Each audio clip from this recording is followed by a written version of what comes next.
So hello everyone, आज की video में हम बात करने वाले हैं कि कैसे आपको हिस्ट्री लेनी है। अगर कोई पेशेंट आपके पास आता है एक स्वेलिंग की या एक लंप की कंप्लेंट लेके, तो आपको हिस्ट्री कैसे लेनी है, उससे क्या क्या क्वेश्चन पूछने हैं। इसमें बिल्कुल टू द पॉइंट क्वेश्चंस होंगे कि आपको एग्जैक्टली क्या क्या चीज़ें पूछनी है पेशेंट से, जिससे कि आप उसकी पूरी हिस्ट्री ले पाओ। तो ये इस चैप्टर का पार्ट है, एग्जामिनेशन ऑफ अ लंप और स्वेलिंग, और बिल्कुल टेक्स्ट बुक से ये नोट्स मैंने बनाए हैं, तो आपको हैंड रिटन नोट्स भी मिल जाएंगे। तो आप ये नोट्स बिल्कुल एज इट इज़ उतार सकते हो और अपने एग्जाम्स के लिए रख सकते हो, क्योंकि डायरेक्ट टेक्स्ट बुक से मैंने ये नोट्स बनाए हैं और बहुत ही क्रिस्प ये लेक्चर होने वाला है। बिल्कुल उन क्वेश्चंस की बात करेंगे जो आपको पूछने हैं पेशेंट से during history taking of a swelling. तो इसी नोट के साथ शुरू करते हैं। सबसे पहले एक लंप होता क्या है? तो लंप इज़ बेसिकली अ वेग मास ऑफ बॉडी टिश्यू। किसी भी बॉडी टिश्यू का एक वेग मास, उसको हम लंप बोलते हैं, ठीक है। अब स्वेलिंग क्या होता है? ये एक वेग टर्म है विच डिनोट्स एनी एनलार्जमेंट और प्रोट्यूबरेंस। कोई भी एनलार्जमेंट हो गई बॉडी में तो उसको पेशेंट स्वेलिंग बोल देता है कि सूजन आ गई है। तो कोई भी ऐसी एनलार्जमेंट या प्रोट्यूबरेंस बॉडी के अंदर, इसको हम स्वेलिंग बोलते हैं। अब ना कॉज के अकॉर्डिंग 5 टाइप के लंप या स्वेलिंग हो सकते हैं। तो 5 टाइप में क्या क्या आता है? पहला टाइप है कंजेनाइटल, दूसरा है ट्रॉमेटिक, तीसरा है इन्फ्लेमेटरी, चौथा है नियोप्लास्टिक और पांचवा है मिसलेनियस कॉज, ठीक है। सबसे पहला congenital, traumatic, inflammatory, neoplastic and miscellaneous. Congenital से आपको समझ आ रहा होगा कि प्रेजेंट सिंस बर्थ। ट्रॉमेटिक से समझ आ रहा होगा कि पहले कोई चोट लगी उसके बाद ये स्वेलिंग या लंप आया है। तीसरा इन्फ्लेमेटरी से कि कोई इन्फ्लेमेशन हुई उसके बाद ये लंप आया है। चौथा नियोप्लास्टिक की मतलब कोई न्यू ग्रोथ है, या फिर बेनाइन भी हो सकती है या मैलिग्नेंट भी हो सकती है। और मिसलेनियस में दूसरे कॉजेज आते हैं, ठीक है। अब ट्यूमर या नियोप्लाज्म होता क्या है? तो नियोप्लाज्म या ट्यूमर एक ग्रोथ है न्यू सेल्स की, जो कि प्रोलिफरेट कर रहे हैं independent of the needs of the body. मतलब बॉडी को जरूरत नहीं है फिर भी ये प्रोलिफरेट कर रहे हैं, तो उसको हम ट्यूमर बोलते हैं, ठीक है। अब हिस्ट्री टेकिंग में सबसे पहली चीज़ हमें पूछनी होती है कि ये कब से प्रेजेंट है, ठीक है। ड्यूरेशन सबसे इंपॉर्टेंट है। अब ड्यूरेशन में भी ना सबसे इंपॉर्टेंट क्या चीज़ है? अगर कोई कंजेनाइटल स्वेलिंग होगी तो वो प्रेजेंट होगी सिंस बर्थ से। जैसे सिस्टिक हाइग्रोमा जो कि नेक में प्रेजेंट होता है, ये बर्थ के टाइम से ही प्रेजेंट होता है। इसके अलावा ट्रॉमेटिक अगर कोई स्वेलिंग होगी तो वो कब से प्रेजेंट होगी? आफ्टर ट्रॉमा की हिस्ट्री देगा पेशेंट की, डॉक्टर साहब मेरे को ऐसे चोट लग गई थी, उसके बाद से इस जगह पे ये स्वेलिंग हो रखी है, ठीक है। अब ना इस चीज़ में बहुत डिफरेंस है कि ये लंप 2 महीने पहले आया था और मैंने इसको 2 महीने पहले देखा था, ठीक है। ऐसा हो सकता है कि स्वेलिंग जो है वो बहुत सालों से वहाँ प्रेजेंट हो, बट पेशेंट ने नोटिस की हो 2 महीने पहले, या फिर स्वेलिंग जो है वो 2 महीने पहले ही स्टार्ट हुई हो। तो इन दो बातों में ना बहुत बड़ा डिफरेंस है। तो आपको बिल्कुल क्लियरली पूछना है कि आपने ये स्वेलिंग 2 महीने पहले देखी थी या ये 2 महीने पहले आई थी, ठीक है। कभी कभी ऐसा भी होता है कि पेशेंट नहीं देखता, उसके कोई रिलेटिव्स देखते हैं और वो उसे बता देते हैं कि आपके यहाँ पे कुछ इस तरह का लंप प्रेजेंट है। तो इसका मतलब है कि वो स्वेलिंग पेनलेस है और वो बहुत दिनों से वहाँ पे प्रेजेंट हो सकती है, बट पेशेंट ने कभी नोटिस नहीं करी। तो आपको ये क्वेश्चन बिल्कुल क्लियरली पूछना है, ठीक है। और इसीलिए ना जो पेनलेस लम्प्स होते हैं वो ज़्यादा खतरनाक होते हैं, क्योंकि वो बहुत दिनों तक अननोटिस्ड रह सकते हैं। अगर कोई लंप है जो शॉर्टर ड्यूरेशन में आया है और पेन के साथ है तो वो इन्फ्लेमेटरी लंप हो सकता है। अगर कोई ऐसा लंप है जो कि लॉन्गर ड्यूरेशन में है बट उसमें पेन नहीं है, तो वो बिनाइन नियोप्लास्टिक ग्रोथ हो सकती है। और कोई लॉन्गर ड्यूरेशन है और थोड़ा थोड़ा पेन है, तो सीधे पता लग रहा है कि थोड़ा थोड़ा पेन है और बहुत लंबे समय से है, तो क्रॉनिक इन्फ्लेमेशन की तरफ हम सोच सकते हैं, ठीक है। और बिग स्वेलिंग है विद शॉर्टर ड्यूरेशन, एकदम से बहुत बड़ा लंप दिखने लग गया तो वो मैलिग्नेंट ट्यूमर हो सकता है या फिर कैंसर हो सकता है, ठीक है। अब मोड ऑफ ऑनसेट, सबसे पहला हमने पूछा कि ड्यूरेशन कब से आया, पहला क्वेश्चन हो गया, ठीक है। दूसरा क्वेश्चन है कि शुरू कैसे हुआ, how did the swelling start. यहाँ पे ये जो मैंने क्वेश्चन लिख रखे हैं ना, ये बहुत इंपॉर्टेंट है। जैसे how long is the lump present, ये हो गया हमारा पहला question. How did the swelling start, ये हो गया हमारा दूसरा क्वेश्चन, ठीक है।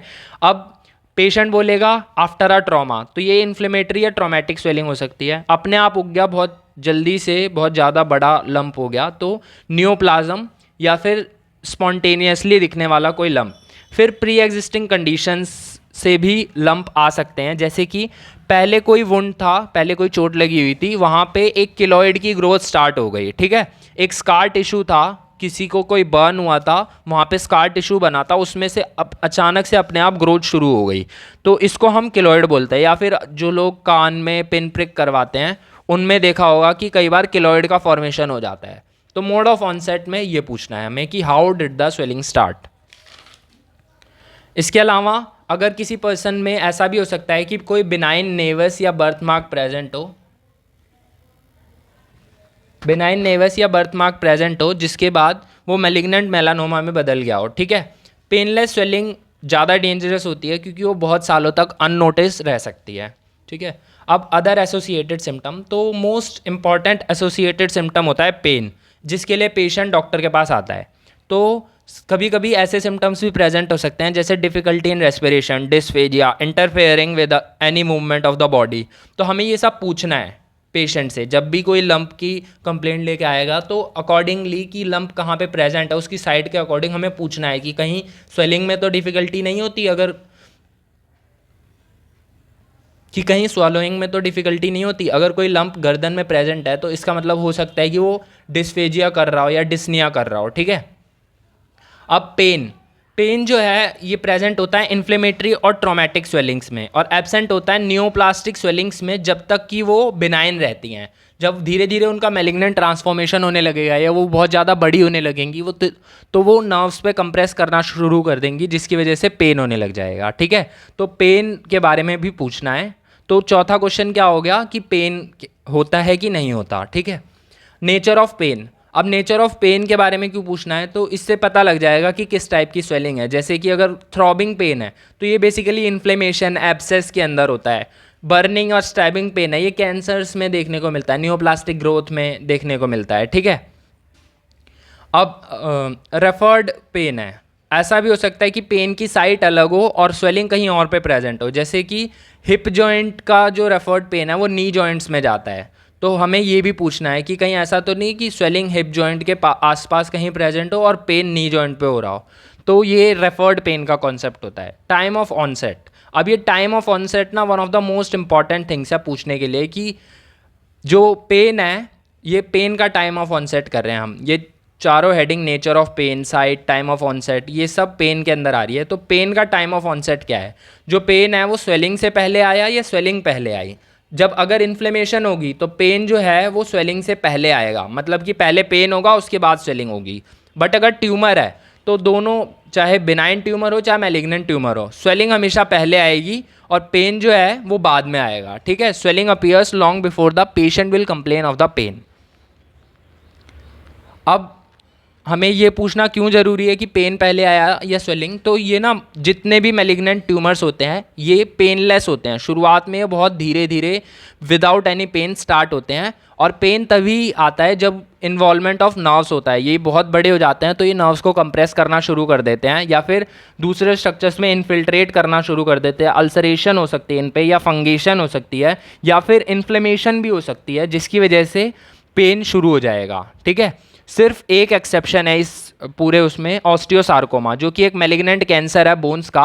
बट इसके अंदर क्या होता है, माइल्ड पेन पहला सिम्टम होता है। बाकियों में क्या आ रहा था, स्वेलिंग पहले आ रही थी बाकी कैंसर्स या मैलिग्नेंट ट्यूमर्स में, जबकि ऑस्टियोसार्कोमा में माइल्ड पेन पहले आता है और स्वेलिंग बाद में आती है, ठीक है।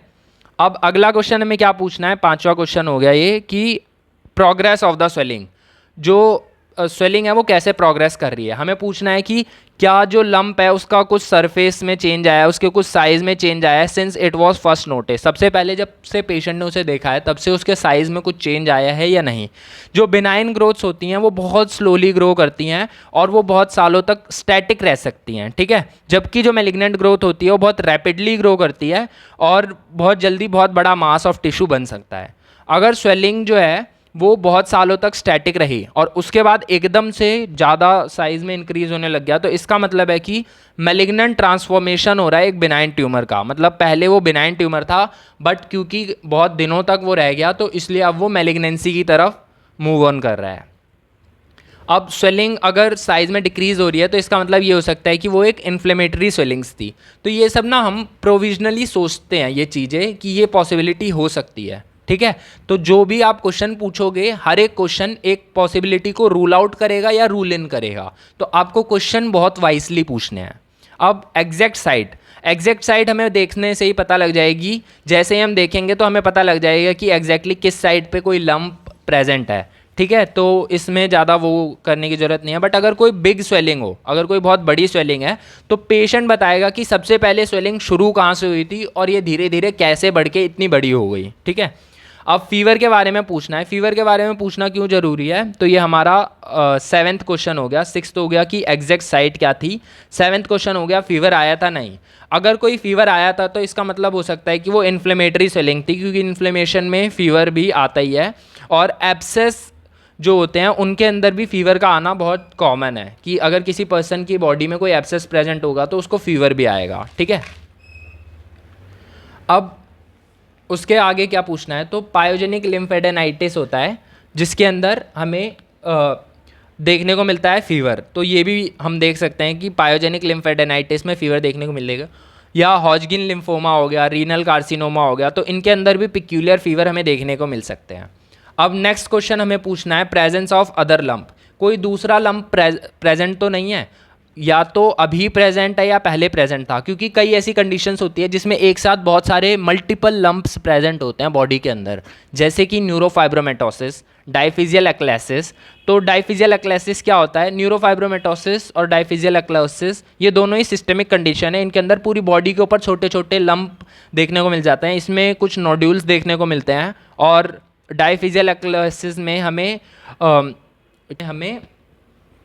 एक्सोस्टोसिस देखने को मिलता है, ठीक है। एक्सोस्टोसिस मतलब कि जो बोन के डाइफाइसिस है, मतलब जो बोन होती है ना, ऐसे करके कुछ बोन का स्ट्रक्चर होता है, तो यहाँ पे हमें एक अलग सी ग्रोथ देखने को मिल जाएगी, ठीक है।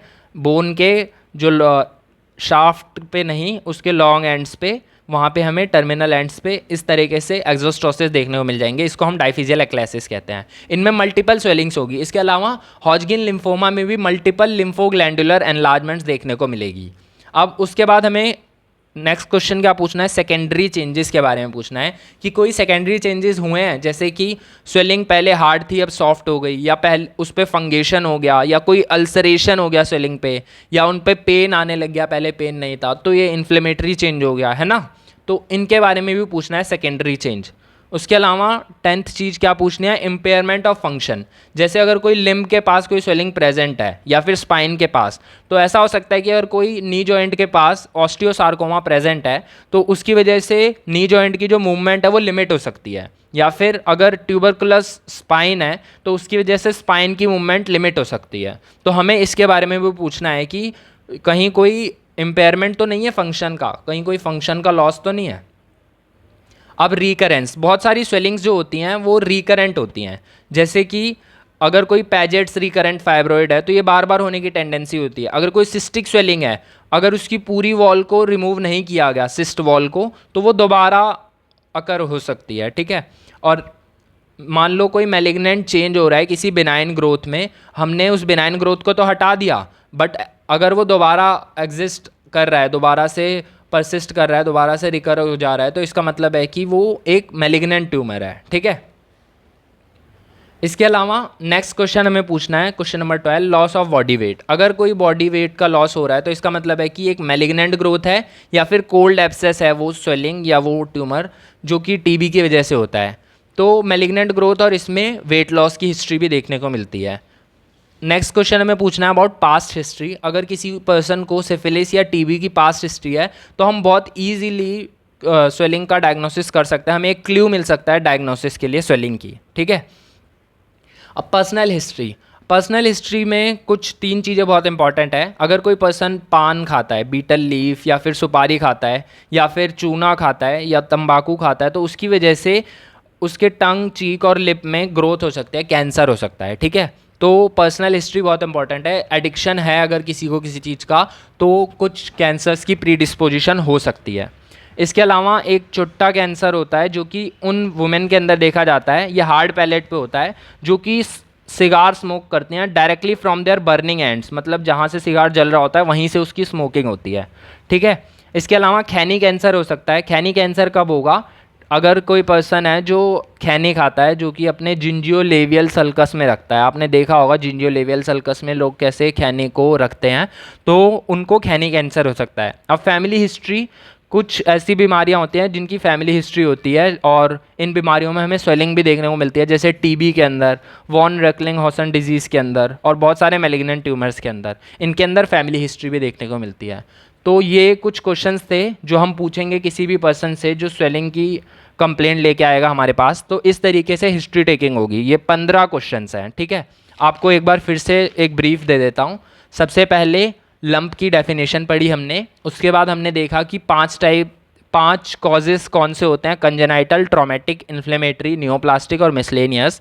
उसके अलावा फिर ट्यूमर होता क्या है, हिस्ट्री कैसे लेनी है। अब हिस्ट्री में सबसे पहला क्वेश्चन है कि कब से प्रेजेंट है, दूसरा कि शुरू कैसे हुआ, मोड ऑफ ऑनसेट, तीसरा क्वेश्चन है कि कोई एसोसिएटेड सिम्टम तो नहीं है, चौथा क्वेश्चन है अबाउट द पेन, और पेन के अंदर कुछ 4 सब हेडिंग्स हैं, जैसे नेचर ऑफ पेन क्या है, साइट क्या है पेन की, टाइम ऑफ ऑनसेट क्या है पेन का, ठीक है। और एक एक्सेप्शन है ऑस्टियोसार्कोमा में, जिसमें पहले पेन आएगा उसके बाद स्वेलिंग आएगी। बाकी सारे मैलिग्नेंट कैंसर में पहले स्वेलिंग आएगी उसके बाद पेन आएगा। फिर स्वेलिंग ने कैसे प्रोग्रेस किया है, ठीक है, धीरे धीरे बढ़ी है या बहुत जल्दी बढ़ गई, एग्जैक्ट साइट क्या है ये हमें इंस्पेक्शन से पता लग जाएगा, फीवर आया था या नहीं स्वेलिंग के साथ ये भी हमें पता लग जाएगा बाय इन्वेस्टिगेटिंग, ठीक है। फिर दूसरे लंप्स तो नहीं है प्रेजेंट, अगर जनरलाइज लंप है तो न्यूरोफाइब्रोमेटोसिस हो सकता है, डायफिजियल एक्लेसिस हो सकता है। सेकेंडरी चेंजेस के बारे में पूछना है, कोई सॉफ्टनिंग हुई है, फंगेशन हुआ है, इन्फ्लेमेटरी चेंजेस हुए हैं, ठीक है। इसके अलावा इम्पेयरमेंट ऑफ फंक्शन के बारे में पूछना है, लिम्ब मूव नहीं कर पा रहा, जॉइंट्स मूव नहीं कर पा रहा, ऑस्टियोसार्कोमा और टीबी ऑफ स्पाइन में हमें ये देखने को मिल सकता है। रिकरेंस के बारे में पूछना है कि एक बार स्वेलिंग हटवा दी थी फिर से दोबारा रिकर कर गई।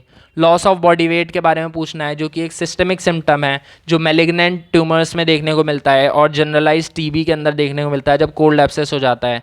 तो कोल्ड एब्सेस की कंप्लेंट लेके आएगा पेशेंट आपके पास और बताएगा वेट लॉस की हिस्ट्री, तो आप बिल्कुल सोच सकते हो कि इस पर्सन को हो सकता है टीबी हुआ हो। पास्ट हिस्ट्री के बारे में पूछना है, जैसे सिफिलिस और टीबी की पास्ट हिस्ट्री है तो जो ये स्वेलिंग है ये इन दोनों से एसोसिएटेड हो सकती है। पर्सनल हिस्ट्री के बारे में पूछना है, अगर उसकी कोई एडिक्शन है, कोई ऐसी हैबिट है पान वान खाने की या तंबाकू खाने की, तो उसकी वजह से स्वेलिंग प्रेजेंट हो सकती है माउथ में। खैनी के बारे में पूछना है, जिससे जिंजियोलेवियल सल्कस में स्वेलिंग प्रेजेंट हो सकती है। और फैमिली हिस्ट्री के बारे में पूछना है। So this was all about history taking in a swelling. Next video में हम बात करेंगे कि एग्जामिनेशन कैसे करना है। तो पहले आपने हिस्ट्री टेकिंग सीखी, अब हम एग्जामिनेशन पार्ट पे चलेंगे नेक्स्ट वीडियो में। मिलते हैं नेक्स्ट वीडियो में।